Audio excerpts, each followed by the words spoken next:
ಏಷ್ಯಾದಲ್ಲಿಯೇ ಅತಿ ಎತ್ತರದ ಕಂಚಿನ ರಾಮನ ಮೂರ್ತಿ ಮತ್ತು 550 ವರ್ಷಗಳನ್ನು ಪೂರೈಸಿದ ಗೋವಾದ ಶ್ರೀ ಸಂಸ್ಥಾನ ಗೋಕರ್ಣ ಪರ್ತಗಾಳಿ ಮಠವನ್ನು ನೋಡುವ ಪುಣ್ಯದ ಗಳಿಗೆಯೊಂದು ಬಂದಿತ್ತು. ಪ್ರಧಾನಿ ನರೇಂದ್ರ ಮೋದಿ ಅವರಿಂದ 77 ಅಡಿಯ ರಾಮನ ಮೂರ್ತಿಯನ್ನು ಅನಾವರಣಗೊಳಿಸಿ ಈ ಸ್ಥಳವು ಈಗ ದಕ್ಷಿಣದ ಅಯೋಧ್ಯೆಯಾಗಿ ರೂಪುಗೊಂಡಿದೆ. ಇದರಿಂದ ದಕ್ಷಿಣ ಭಾರತ ಪ್ರವಾಸೋದ್ಯಮಕ್ಕೆ ಹೊಸ ಗರಿ ಸೇರ್ಪಡೆಯಾಗಿದೆ. ಜಿಎಸ್ಬಿ ಸಮಾಜದ ಈ ಮಠ ಸುದೀರ್ಘ 550 ವರ್ಷಗಳ ಭವ್ಯ ಇತಿಹಾಸವಿದೆ. 1475ರಲ್ಲಿ ಪಾಲಿಮಾರು ಮಠಾಧೀಶರು ಬದ್ರಿಯಲ್ಲಿ ನಾರಾಯಣ ತೀರ್ಥರಿಗೆ ದೀಕ್ಷೆ ನೀಡಿದಾಗಿನಿಂದ ಈ ಮಹಾಪರಂಪರೆ ಅವಿಚ್ಛಿನ್ನವಾಗಿ ನಡೆದು ಬಂತು. ಮಠಕ್ಕೆ 550 ವರ್ಷ ತುಂಬಿದ್ದರಿಂದ 11 ದಿನಗಳ ಕಾಲ ಸಾರ್ಥ ಪಂಚಶತಮಾನೋತ್ಸವ ಕಾರ್ಯಕ್ರಮ ಅದ್ದೂರಿಯಾಗಿ ನಡೆದಿದೆ. ಈ ಮಹಾನ್ ಸಂಕಲ್ಪದ ಹಿಂದಿರುವುದು ಈ ಮಠದ 24ನೇ ಪೀಠಾಧಿಪತಿಗಳಾದ ಪರಮಪೂಜ್ಯ ಶ್ರೀಮದ್ ವಿದ್ಯಾಧೀಶ ತೀರ್ಥ ಶ್ರೀಪಾದ ಒಡೆರ ಸ್ವಾಮೀಜಿಯ ದಿವ್ಯ ನೇತೃತ್ವದಲ್ಲಿ. ಅನೇಕ ತಿಂಗಳುಗಳ ಹಿಂದೆ ಈ ಮಠದ ಆರಾಧ್ಯ ದೈವ ಶ್ರೀ ರಾಮದೇವ ವೀರವಿಠಲನ ಅನುಗ್ರಹಕ್ಕಾಗಿ ದೇಶದ ವಿವಿಧ ಭಾಗಗಳಲ್ಲಿ ಶಿಷ್ಯ ವೃಂದದಿಂದ 550 ಕೋಟಿ ಶ್ರೀರಾಮನಾಮ ಜಪವನ್ನು ಪೂರ್ಣಗೊಳಿಸಿದ್ದಾರೆ. ಇದು ವಿಶ್ವ ದಾಖಲೆ ಪಟ್ಟಿಯಲ್ಲಿ ಇತಿಹಾಸದ ಪುಟಕ್ಕೆ ಸೇರ್ಪಡೆಯಾಯಿತು.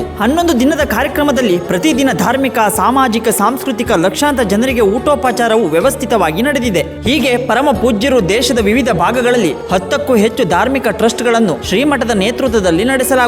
ಪೂಜ್ಯರ ಆಧ್ಯಾತ್ಮಿಕ ಜ್ಞಾನ, ತಾಂತ್ರಿಕ ದೃಷ್ಟಿ, ಸಾಮಾಜಿಕ ಕಳಕಳಿಯ ಅಪೂರ್ವ ಸಂಗಮವಾಗಿ 21ನೇ ಶತಮಾನವನ್ನು ವೈಭವದತ್ತ ಮುನ್ನಡೆಸುತ್ತಿದ್ದಾರೆ. ಒಟ್ಟಿನಲ್ಲಿ ಗೋವಾದ ಪರ್ತಗಾಳಿ ಮಠವು ಐತಿಹಾಸಿಕ, ಸಾಂಸ್ಕೃತಿಕ ಮತ್ತು ಭವಿಷ್ಯದಲ್ಲಿ ಆಧ್ಯಾತ್ಮಿಕ ಕೇಂದ್ರವಾಗಲಿದೆ ಎಂಬುದು ಸತ್ಯ.